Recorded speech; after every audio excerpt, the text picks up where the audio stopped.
everyone and welcome to a Cricket Captain 2022 tutorial where today we are going to be talking about 3 tips on how to select your international squads in this game. It can be very daunting when you get this please select your squad screen. You've got your current selected squad, you've got all these players in New Zealand who you can select from. If you go to first class you can see every single player who's in the first class domestic system. Out of this whole system you can pick virtually any team you want for New Zealand. Where do you start? How do you come up with a strategy to actually win games of cricket for your international team and not bring a bunch of players into the team that don't do very well and then drop a bunch of players who might have done well for you instead? Firstly, this can be used for any Cricket Captain game. This is a general strategy that would work for any Cricket Captain games. The first tip I would say to use for this international squad selections would be use the real life core players. You can see with this New Zealand side, there's a bunch of players in this list who are core players for New Zealand. You know, you've got Henry Nicholls averaging over 40 in Test match cricket, Kane Williamson, Devon Conway, the big names, Tom Latham, Tom Blundell to some degree because he is our best wicketkeeper at the moment in New Zealand. Tim Southey, Trent Boult, Neil Wagner, Kyle Jamieson. Those are the sort of core players you'd stick to for New Zealand and say, you know what, form aside right now, you would probably pick them first. And the only reason I'm suggesting that you actually stick and stay with them in this game is because, well, if they've done really well in real life, it's most likely that they're going to do well in this game. That is, if this game came out before they did well in real life. If they did well after the game came out, those stats don't apply. So Scott Boland might not be great in this game. His stats probably came after this game came out. But otherwise, you need to try and stick with a core group of players and then build the rest of your team around those core group of players. It allows you to change personnel still outside of that core, but try and keep that core as stable as you can. Which moves on to the second point, because how on earth do you then fill up the rest of your squad? To start with, I would totally pick the exact 11 that is currently being used in real life. Just stick with that. You know, Colin de Grandhomme was probably playing at this time, so on and so forth. Stick with them. But then as the form of players changes throughout the career mode, already Kane Williamson's down to 1 star or no stars of form, you need to probably look at dropping some players back to domestic cricket if that's an available option at the time. Because, for example, New Zealand are doing a 3 test match series against England.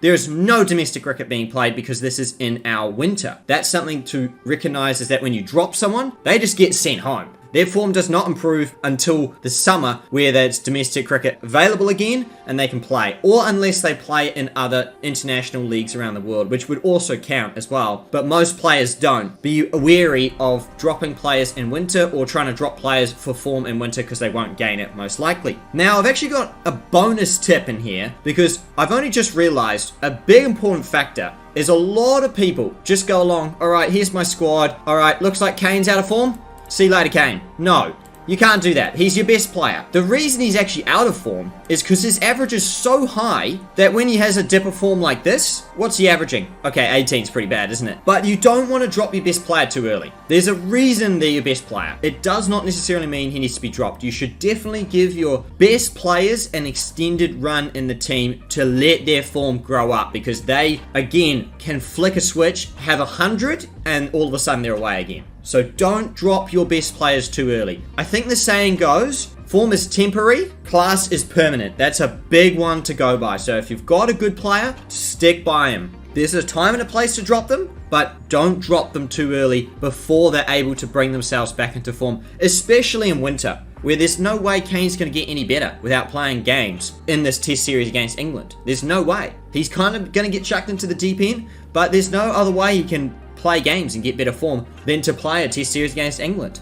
He already has a test average of 53 as well, so you have to consider that. Form is temporary, class is permanent. Just remember that. That's the bonus tip for you all out there. If there is domestic games going on in the background, and you can drop your players back to domestic cricket, then pay attention to the domestic form they're bringing. If you're unable to do so, like here for this New Zealand squad, because there is no domestic cricket being played, what you can do is instead go first class current year. Well, for one, you can actually see who's playing county cricket. There you go. So those sort of players you should definitely be sticking by. Those are players that are playing county cricket, so they've been recognised by other teams teams in this save already. If they've been recognized by other teams, you should probably stick by them, because you're not just the one going, oh, I think they're good. There's another team out there saying, oh, we definitely think he's good, that's why we're playing him in the county championship. But if there is domestic cricket going around, then you can check first class current year and you can see exactly how your whole team is tracking along. Or even better, you can go to last year. You can see exactly who the top run scorers are in first class cricket last year. Or if you click here, last comp, because obviously when you play test matches, it counts as first class games. You can see exactly who got all the runs in the last season. You can see Tom Bruce, 858 and 143. Might be worth picking. I don't know. He averages 143. Not too bad. Strike rate is 67 as well. So you definitely got to look at picking some of these players. Top wickets of last season. Again, here they all are. Randall, Nathan Smith, Simon Keane. Go through and you can clearly see how the players have been performing in the first class scene. If it's not currently going on, then you hit last comp. If it is currently going on, then you can hit current comp. And again, it goes currently to the most recent comp. So this is going to the competition of the county championship. Nonetheless, you're looking for the top performers in the domestic cricket to fill out the fringe spots. So let's say Matt Henry or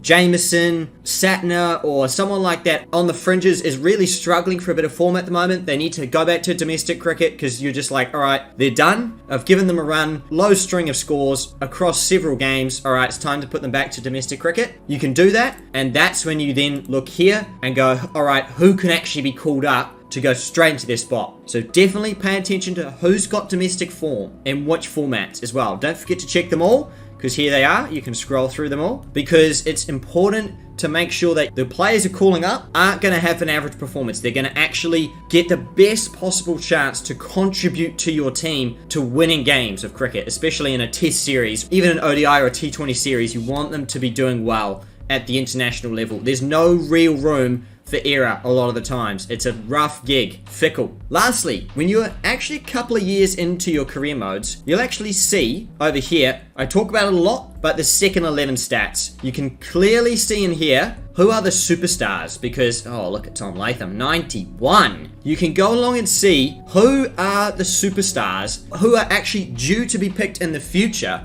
and basically keep your eye on them, because a couple of seasons into your career modes, a lot of the youth players that come through are really, really strong players. They have high second 11 batting averages and low second 11 bowling averages, but you don't want to bring them in too soon, too fast. You just want to let them have 15, 20, 25 games under their belt so that you can truly know that yes, they are indeed good, and that they didn't fluke their first 5 games where they averaged like 100 and then averaged like 15 across their next 10 games. That's sort of the thing you want to look out for. Sample size. You want to make sure that you pick on sample size, but looking out for these second 11 outliers, blooding those second 11 outliers in some form down the line for some series against maybe a weaker team, or just keeping an eye on them just to see how their performances are going, really goes a long way, because those sort of players who are doing well in second 11, you can see, will end up doing very, very well in international cricket most of the time. You should just keep an eye on the second 11 players who have the lowest bowling averages and the highest batting averages in all formats. Just be keeping an eye to make sure that they're tracking along well. Who exactly are the future players of your international team? That's what the second 11 stats are there for, just to give you a glimpse of the potential that they hold. Whether they live up to it at first class level and beyond is up to them. Don't bring in those players too early though. I've made that mistake myself. Bring them in. Oh, let's go. They've just played like 4 games. They're averaging like 12. Let's go. Yeah, nah.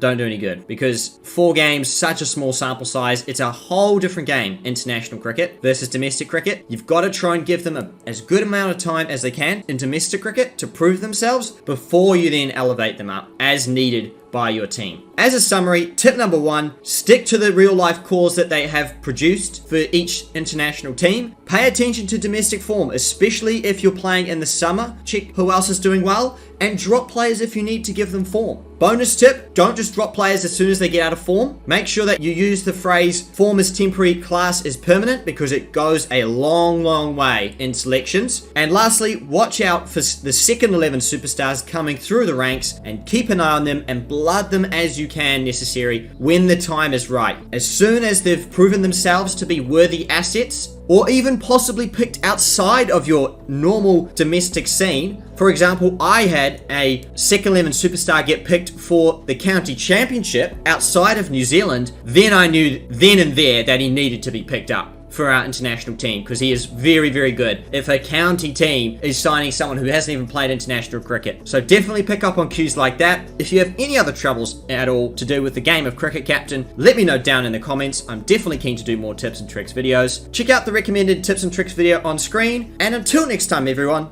take care.